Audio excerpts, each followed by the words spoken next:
everything true. I am ready for my next thing to do. Oh, I know it's gonna be everything new. I'm through crying, I'm through waiting, I'm through.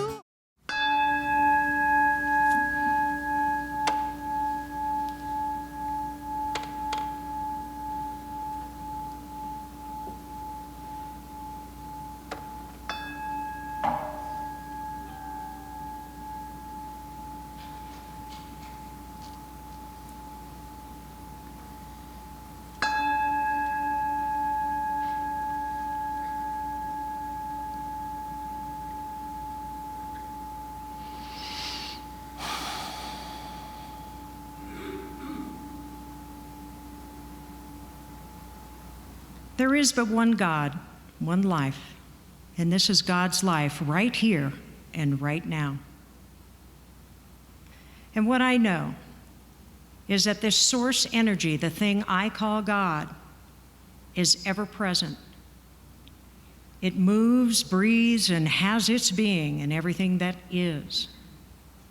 I know this to be true and evidenced in this beautiful state that I live in.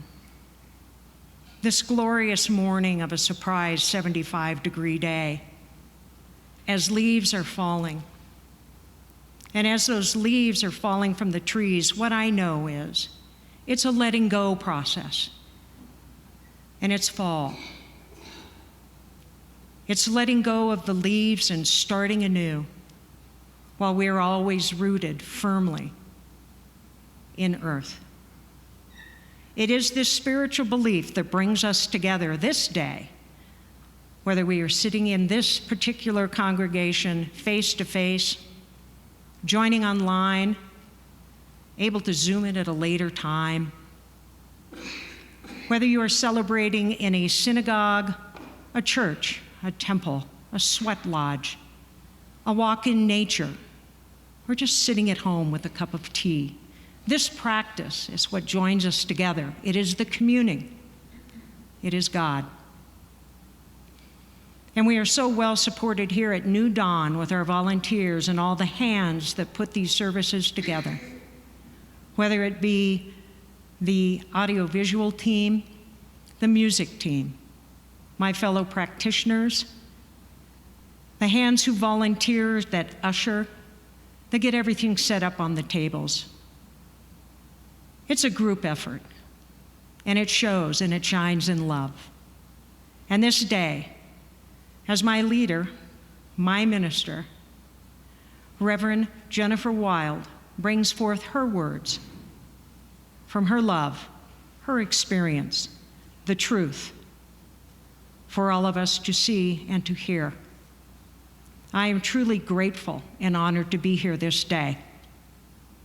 I give great thanks to be able to say these words, for I know they are spoken into the divine and returned in the law and order that exists on this planet Earth. I can release and let go knowing all is well because it is done, and together we say, and so it is.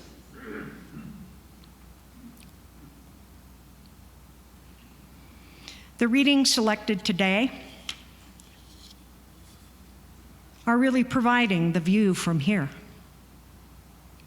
And the first reading is from the Glossary of A Course in Miracles as presented by Kenneth Wapnick. Vision, the perception of Christ or the Holy Spirit that sees beyond the body to the spirit that is true identity. The vision of forgiveness and sinlessness through which is seen the real world, purely eternal, reflecting a decision to accept reality rather than to judge it. A shift in attitude from ego's purpose for the body, which is specialness, to the Holy Spirit, which is forgiveness, and thus is not to be equated with physical sight. And an abstract from a book called The View from Here on Affirmation, Attachment, and the Limits of Regret by Jay Wallace. This standpoint is shaped fundamentally by our present attachments to persons, to the projects that imbued our lives with meaning, and to life itself. Attachments of these kinds commit us to affirming the necessary conditions of their objects. The result is that regret can be inaccessible to us when we look back on events and circumstances that were unjustified or otherwise lamentable. And finally, from our founder, the Honorable Dr. Ernest Holmes. It's from the Science of Mind text, page 187. Never limit your view of life by any past experience. The possibility of life is inherent with the capacity to imagine what life is, backed by the power to produce this imagery or divine imagination. It is not a question of failing or succeeding. It is simply a question of sticking to an idea until it becomes a tangible reality. The illusion is the way we look at things. We have looked at poverty, degradation, and misery until they have assumed gigantic proportions. Now we must look at harmony, happiness, plenty, prosperity, peace, and the right action until they appear. We have been on an amazing journey this year. Well, probably longer than that, but this year I'm going to speak about. We've been on this upward process of creating more in our world and expanding our view and transcending beyond some of the conditions of life. And we continue to do this and move forward into this arena of keeping ourselves rooted in timeless wisdom. Timeless wisdom. We're offered opportunity to pause, to take time day by day, moment by moment, and just reflect on where we are on our journey. You were encouraged last week to just sit in the quiet and to consider challenges or things that are going on in your world that maybe you have no control over, or maybe you wish would go away or melt away, and just to sit with it and to ask the question of what can be done and how you can move forward from here.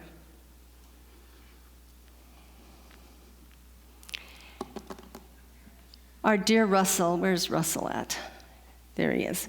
Dear Russell came up to me, I think it was last week, and said, "Are you ready for the holidays?" And I almost hit him. Okay, no, I didn't almost hit him, but I did have a response because I'm like, are you kidding me, holidays? And then I saw some things on Facebook this weekend. I wasn't aware, but from November the 1st till mid-January, we have 29, at least, religious holidays that take place. We have entered the holiday season. Thank you, Russell, for bringing it to my attention, so I was able to kind of go take a look at it. And in this holiday season, there's celebration, there's upbeat, there's this, there's that, there's the drama that the media is bringing to our attention, and there's just so much going on, and there is a whole lot of energy being expended to hurry up and get somewhere, somehow, some way. But wait a second, I just told you we have opportunity to pause. So what I encourage you to consider and think about this week is all of those moments that you have where you can just pause and breathe. We also look at the month of November as a month of gratitude. One of our major eating holidays takes place this month. And I know it's not all about eating, but sometimes it seems like that's what it's all about. And so just because we have that opportunity to move towards that holiday of Thanksgiving, we can open ourselves to being more grateful every day as we move closer and closer to the holiday. So I encourage you to honor all religions, to honor all philosophies, to honor all ideas, all celebrations, all opportunities for gratitude, and I encourage you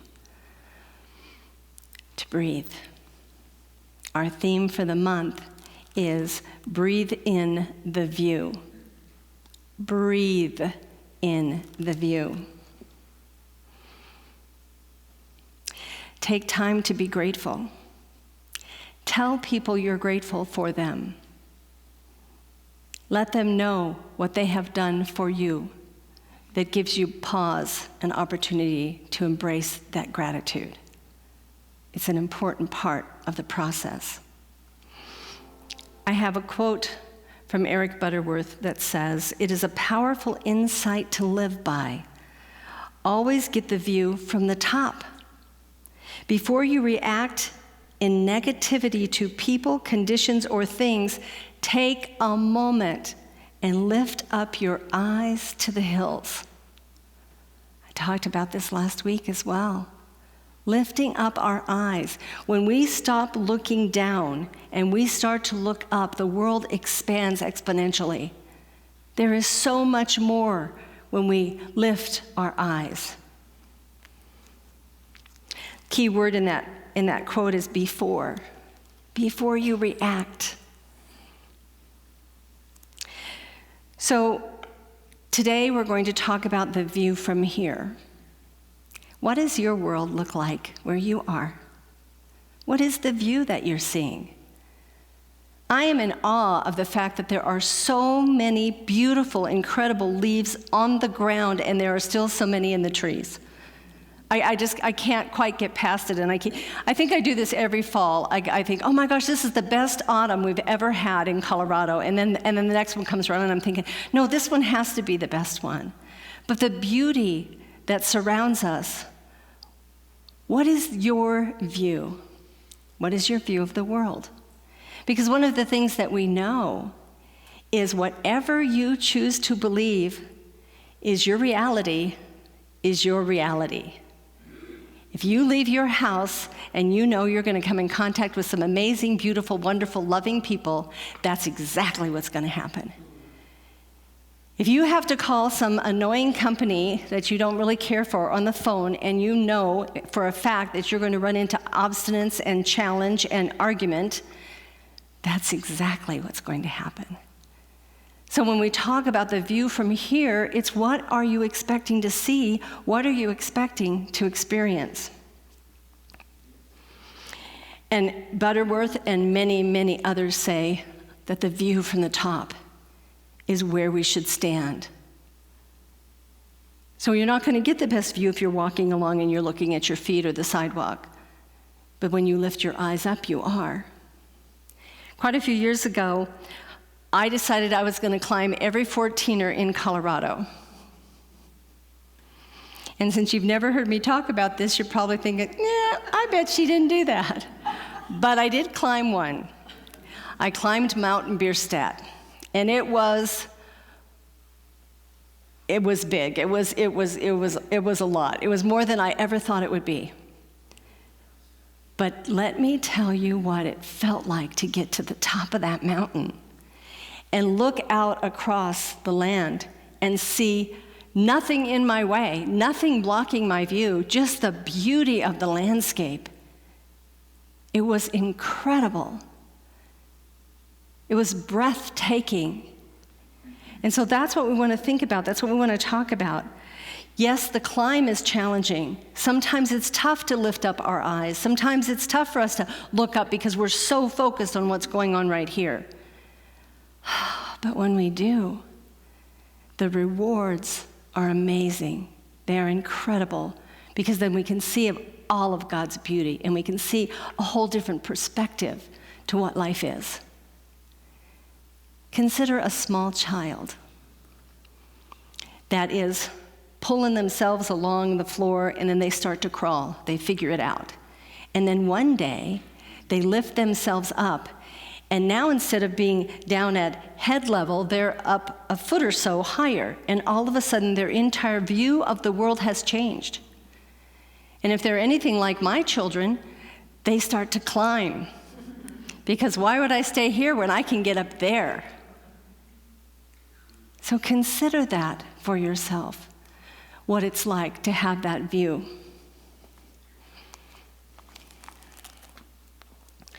Our founder, Dr. Ernest Holmes, offers a quote: "The sum total of all erroneous human belief binds until the individual mentally lifts himself above the law of averages into the higher law of spiritual individualism." Let me say that again because I paused in the wrong spot. The sum of all erroneous human belief binds until the individual mentally lifts himself above the law of averages into the higher law of spiritual individualism. Spiritual individualism. This is where we are. This is what we get to do. We each have the right and the capability to change our perspective, to completely shift our worldview if we choose. We must be willing to consider that maybe the view we have is limited somehow, or it's got an overcast sky, or it's not quite feeling the way we want it to feel. First of all, we have to get into a connection with what we're experiencing now. We have to be in that place of reality for a moment. And then, as we are in that space and place of reality, what we get to do is we get to decide, okay, where do I want to go from here? What do I really want the world to look like for me?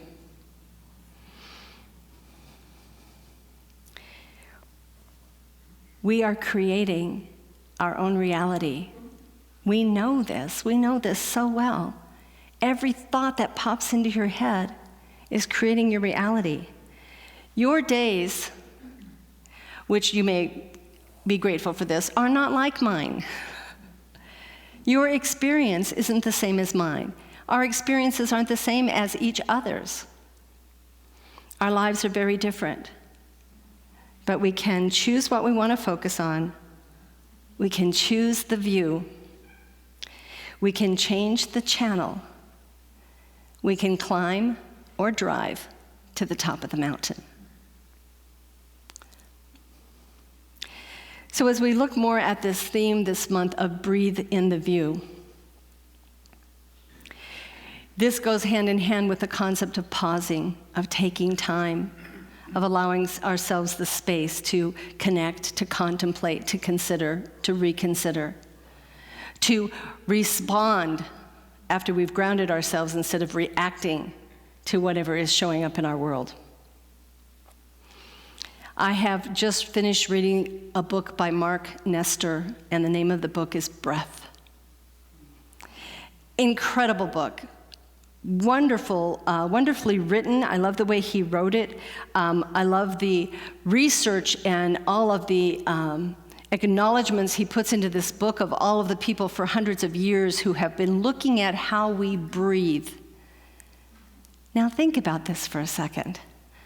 I've been in this philosophy for, 23, 4 years, something like that. One of the things we teach is meditation. One of the things we teach in meditation is paying attention to the breath. I thought if I had anything down, I had how to breathe down. And I picked up this book, and it was like, oh my gosh. Not only do we not breathe correctly the majority of the time, we breathe too fast. Remember a minute ago I was talking about the holidays and how we get into a hurry? And we start panting, and we can't catch our breath, and then something happens, a car nearly hits us, or we accidentally, because I know it's an accident, run a red light, or something happens, and the next thing you know, we stop breathing, we hold our breath. And this book talks about how harmful that can be. And after I read the book, I pick it up every single day because in the back portion of the book, he has all of these wonderful breathing exercises that can support you in so many ways. Lowering your blood pressure, releasing anxiety, warming up the body, cooling down the body. There's this amazing thing that was created for us however many years ago, and it sits right in the center of your face. It's called a nose. And it has a function to keep the body healthy, provided you bring the oxygen in and out through it. What a concept. I'm reading this book thinking, oh my goodness.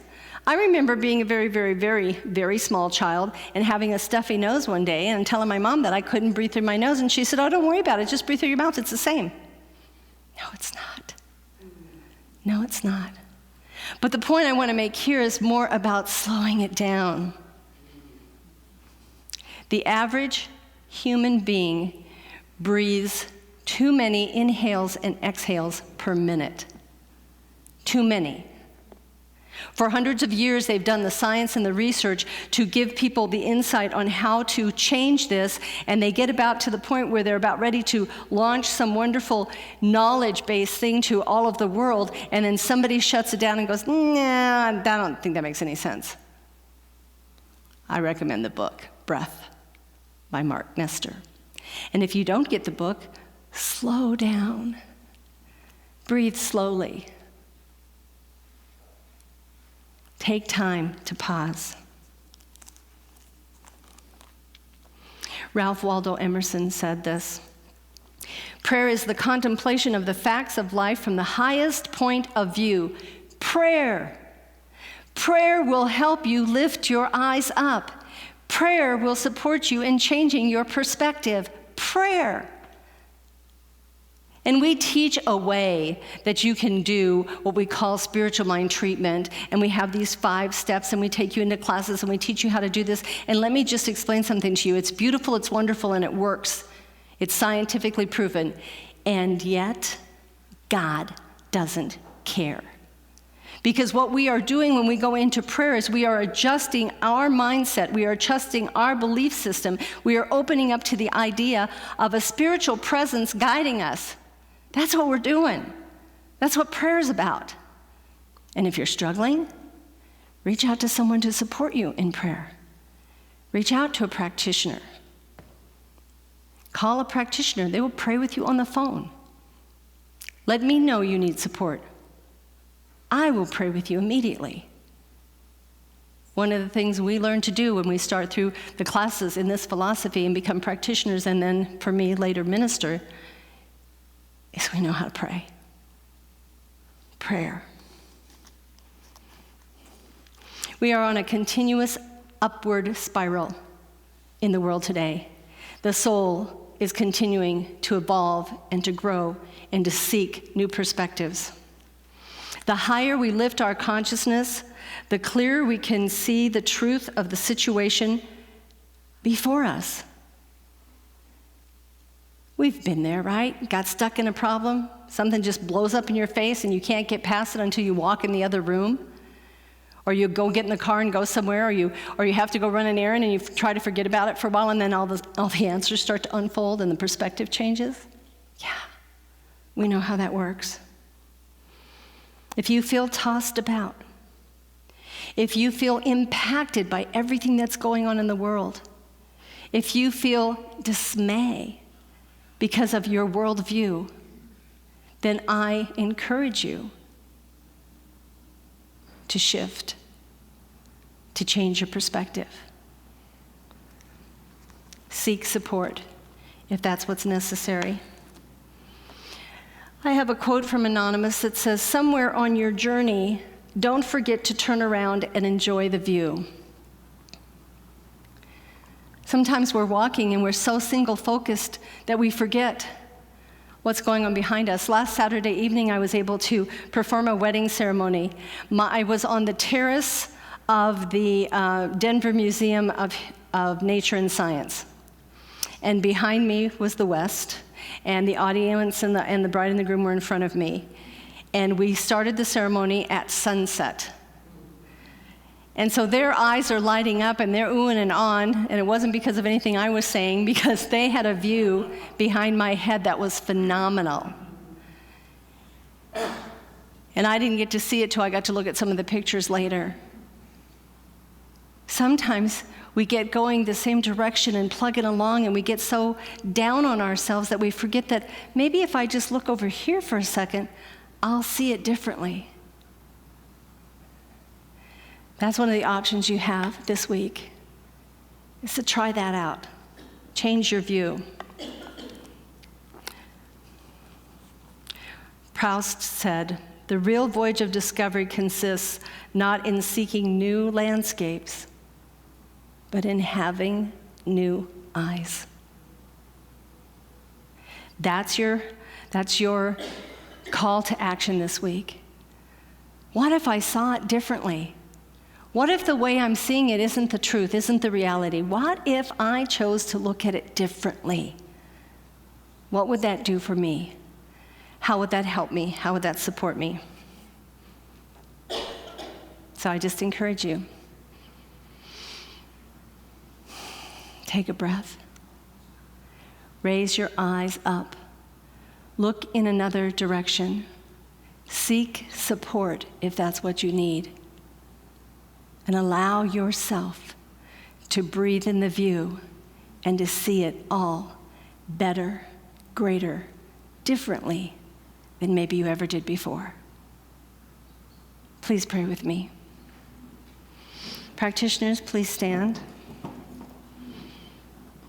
So as we just breathe into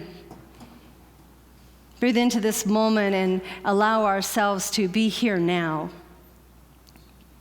we know that Spirit has given us the very breath of life, and that life lives within each and every one of us, and that Spirit lives within each and every one of us. It is here, it is God, it is now. And what I know for each one of us is that if there is a time of challenge, or when there is a time of challenge, or loneliness, or fear, or whatever shows up for us, that we can tap into this God source, this power, this presence. We can embrace it. We can allow it to just fill our being, and we can change the view and the way we see it. How amazing is that? How incredible is it to know that we have that kind of power? It's good and it's perfect. And so I know for each and every one of us in this sanctuary today, and each and every person who tunes into this online, all are blessed. All are blessed because we are reminded of who we are and from where we came. It's perfect, it's beautiful, it's good, and it's all God. I give thanks for this day. I give thanks for this opportunity. I give thanks for all of the goodness that comes into my life and into the lives of all of the people here. It's a wonderful space to be. It's a wonderful place to be. And so I just release these words knowing that they have already been heard and they already exist in the mind of God. It's good, it's perfect, and it's done. So we just let it go. We just let it go and we let it be, as together we say, and so it is.